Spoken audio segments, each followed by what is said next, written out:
नमस्कार दोस्तों, मैं सूरजमल आपके अपने YouTube चैनल पे आप सब लोगों का स्वागत करता हूं। आज हम बात करने जा रहे हैं एक ऐसी कंपनी के बारे में जो सब लोगों का एंटरटेनमेंट करवाती है।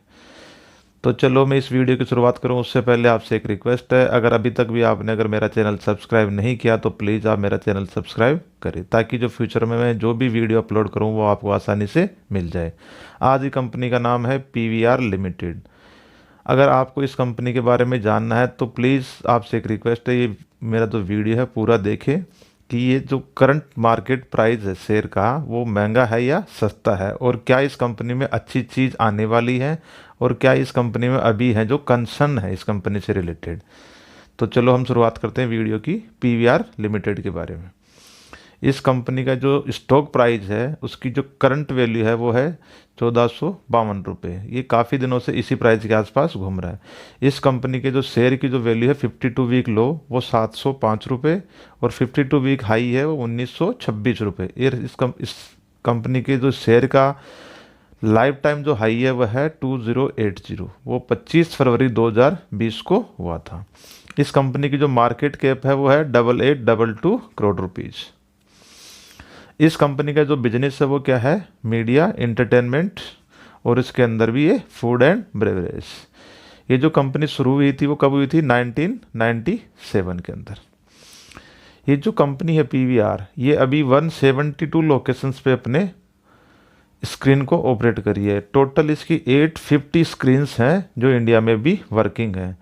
3 नई स्क्रीन इन्होंने अभी लगाई है कानपुर में, और 6 नई स्क्रीन अभी लगाई है रिसेंटली मैसूर में। इस कंपनी के पास जो एम्प्लॉयज़ हैं वो लगभग 1600 हैं। इस कंपनी का टारगेट है 2023 तक टोटल जो स्क्रीन है वो 1000 स्क्रीन करने का। अभी 850 स्क्रीन है जो उसको बढ़ा करके ये 1000 स्क्रीन पे बढ़ाएगी। इस कंपनी का जो रेवेन्यू ब्रेकअप है वो 65% जो रेवेन्यू है इस कंपनी का वो आता है टिकटिंग से, जो मूवी की टिकट ये सेल करती है, और जो 27% रेवेन्यू है वो आता है फूड एंड ब्रेवरेज से। बाकी जो बच गया रेवेन्यू वो अदर एक्टिविटीज से इसका आता है।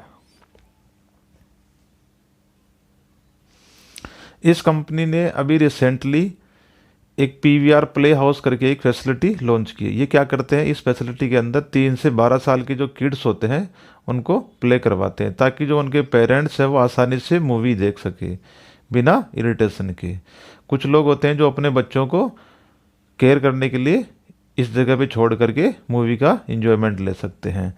ये जो फैसिलिटी वो हर जगह अवेलेबल नहीं है, ये सिर्फ दिल्ली, मुंबई, चेन्नई और हैदराबाद में फैसिलिटी है। अब अगर मैं बात करूं इसके एक नए फीचर्स की, जो PVR 4DX, 3D तो सबने सुना है 3D इफेक्ट्स तो, लेकिन ये 4DX इफेक्ट है। इसमें क्या किया है कंपनी ने, 22 थिएटर्स में एक एग्रीमेंट किया है 4DX है कंपनी उसके साथ में, जो कहाँ कहाँ ऑपरेट करती है। एक है एक पुणे में है, अहमदाबाद में एक, सूरत में एक, चंडीगढ़ में एक, इंदौर में एक, 4 है बेंगलोर में, 5 है NCR में, 3 है मुंबई में, 2 है हैदराबाद में, और इस साल के अंत तक ये 3 और ऐसी फैसिलिटी वाले थिएटर्स हैं वो रेडी कर देगा। वो कहाँ कहाँ है, पुणे, कोलकाता और लुधियाना में। अब जो 4DX इफेक्ट्स हैं उसमें होता क्या है, उसमें जैसे कोई मूवी में सीन आया, सीन से रिलेटेड आपकी जो प्रैक्टिकल चीज़ें वो आपको थिएटर में आपके ये रियलिटी में कन्वर्ट करता है। जैसे अगर एयर हुई, विंड आई, water, lightning, snow, rain, smoke, fog, और जो आपकी सीट है ना वो शेक करने लग जाती है, हिलने लग जाती है। तो आपको इससे फील क्या होता है, आपको फील ये होता है कि ये आप इस मूवी के एक पार्ट हैं, आप भी इस मूवी के अंदर जो है अपनी एक्टिंग कर रहे हैं, तो आपको उन चीज़ों में ज़्यादा इंजॉयमेंट फील होता है। अब अगर मैं बात करूँ इस कंपनी के फाइनेंशियल्स के बारे में, इस कंपनी के जो फाइनेंशियल सेल्स हैं मार्च 2018 में 2334 करोड़ रुपीज़ था, मार्च 2019 के अंदर 3086 करोड़, मार्च 2020 के अंदर 3414 करोड़, और दिसंबर 2020 तक 744 करोड़। मतलब इसकी जो सेल्स थी वो अच्छी खासी बढ़ रही थी, लेकिन जैसे कोविड आया तो कोविड ने क्या किया कि कोविड आने के बाद में कुछ कंपनियों के लिए तो वो बिजनेस के लिए वरदान साबित हुआ, और कुछ ऐसी कंपनियां थी जिनके लिए वो बर्बादी का कारण बना। तो पीवीआर भी एक ऐसी कंपनी है जो कोविड है पीवीआर के लिए एक बर्बादी का कारण बना, क्योंकि ये कंपनी अच्छी खासी ग्रोथ कर रही थी, लेकिन जैसे ही कोविड धीरे धीरे फैलने लगा हर जगह, तो लोग बाहर निकलना बंद कर दिए, घूमने फिरने के लिए बंद कर दिए, मूवीज़ देखना तो बिल्कुल ही बंद कर दिया। तो इस कंपनी का जो रेवेन्यू या सेल्स है ना, बिल्कुल ही ख़त्म सी हो गई। अभी धीरे धीरे वापस शुरुआत हो रही है। एक्सपेंसेस मार्च 2018 के अंदर 1934 करोड़, मार्च 2019 के अंदर 2500 करोड़, मार्च 2020 के अंदर 2338 करोड़, और दिसंबर 2020 तक 850 करोड़। ऑपरेटिंग प्रॉफिट अगर देखें तो मार्च 2018 के अंदर 401 करोड़, मार्च 2019 के अंदर 585 करोड़, और मार्च 2020 के अंदर 1076 करोड़, जिसके अंदर 406 करोड़ की अदर इनकम थी। तो अगर इसको माइनस करें तो लगभग 600 करोड़ के आसपास आप 650 करोड़ रुपए कैलकुलेट कर सकते हो। और जो अभी दिसंबर 2020 तक है, वो जो इसकी इनकम है वो 106 करोड़ रुपीज आई है। पेट है, profit after tax 125 crore, 190 crore, 27 crore, और माइनस 533 करोड़। तो जैसे जैसे कोविड फैलना शुरू हुआ तो उसके बाद में इसकी जो प्रॉफिटेबिलिटी है वो धीरे धीरे कम हुई, इसीलिए स्टॉक की प्राइस नहीं बढ़ रही है। रिजर्व है इस कंपनी के मार्च 2018 के अंदर 1029 करोड़ रुपए थे, मार्च 2019 के अंदर 1449 करोड़, मार्च 2020 के अंदर 1429 करोड़, मार्च दिसंबर 2020 तक 1314 करोड़ रुपीस। मतलब इस कंपनी ने अभी भी रिजर्व को अच्छा खासा होल्ड कर रखा है, लेकिन जो इसकी बोरोविंग्स है वो बढ़ गई, डेबिट इस कंपनी पे बढ़ गया। मार्च 2018 के अंदर 831 करोड़, मार्च 2019 के अंदर 1282 करोड़, मार्च 2020 के अंदर 1295 करोड़, और दिसंबर 2020 तक 4900 करोड़। मतलब इस कंपनी का जो कर्ज है मार्च 2020 से मार्च दिसंबर 2020 के अंदर लगभग आप 2800 करोड़ रुपए के आसपास बढ़ गए, 2700-2800 करोड़ रुपए। क्यों? क्योंकि एक तो कोविड के कारण जो इनके एम्प्लॉयज़ थे, कुछ एम्प्लॉयज़ को इन्होंने सैलरी भी दी और कंटिन्यू रखा था। दूसरी चीज़, इस कंपनी ने कुछ एक्सपेंशंस किए हैं, बिजनेस को बढ़ाया है, कुछ स्क्रीन्स नहीं खोली हैं, कुछ उसमें इम्प्रूवमेंट किया है। तो इस कंपनी ने काफ़ी इस हिसाब से लोन लिया और अपने डेबिट को बढ़ा लिया, तो ये कंपनी के लिए ख़राब बात है। अब अगर मैं बात करूं इस कंपनी की होल्डिंग्स की, तो इस कंपनी की जो प्रमोटर्स हैं, इसकी होल्डिंग दिसंबर 2019 के अंदर 18.44 थी, मार्च 2020 के अंदर 18.54, मार्च जून 2020 के अंदर 18.56, सितंबर 2020 के अंदर 18.79, दिसंबर 2020 के अंदर 18.79। एफआईएस इसकी जो दिसंबर 19 के अंदर 42.94 करोड़, मार्च 2020 के अंदर 38.35 करोड़, जून 2020 के अंदर 36.99 करोड़, सितंबर 2020 के अंदर 34.6 करोड़, और दिसंबर 2020 के अंदर 38.50 करोड़।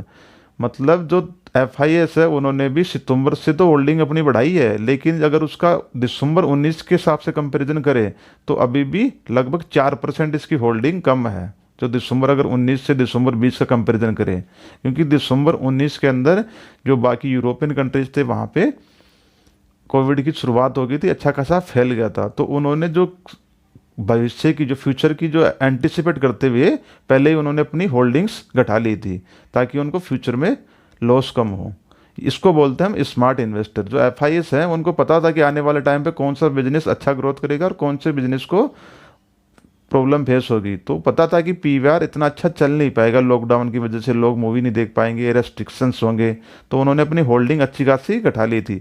अभी धीरे धीरे अपनी होल्डिंग्स वापस बढ़ा रहे हैं। इस हिसाब से देखिए डीआईएस की जो अभी होल्डिंग है 26.61% है, और जो पब्लिक की होल्डिंग है दिसंबर 2019 के अंदर 8.57 थी, जो दिसंबर 2020 के अंदर 16.10% है। अब अगर मैं इस कंपनी की कंसर्न्स के बारे में बात करूं तो इस कंपनी की जो प्रमोटर होल्डिंग है वो बहुत कम है। तो ये इस कंपनी के लिए कॉन्फिडेंस की बात नहीं, अच्छी बात नहीं है। दूसरी चीज़, इस कंपनी का जो आरओई है, रिटर्न ऑन इक्विटी, वो 8.88% है पिछले 3 साल का। अगर किसी कंपनी का आरओई अगर 20% के आसपास है तो हम उस कंपनी को अच्छा मानते हैं, लेकिन इस कंपनी का आरओई 8.88% है, जो इस कंपनी के लिए अच्छी बात नहीं है। तीसरी चीज़, इस कंपनी में जो प्रमोटर्स है उन्होंने पिछले 3 साल के अंदर अपनी जो होल्डिंग्स है वो -3.18% की है। ऑलरेडी उनकी होल्डिंग कम है और उसमें भी पिछले 3 साल के अंदर उन्होंने अपनी होल्डिंग कम कर ली। तो इस कंपनी के लिए ये भी एक कंसर्न है।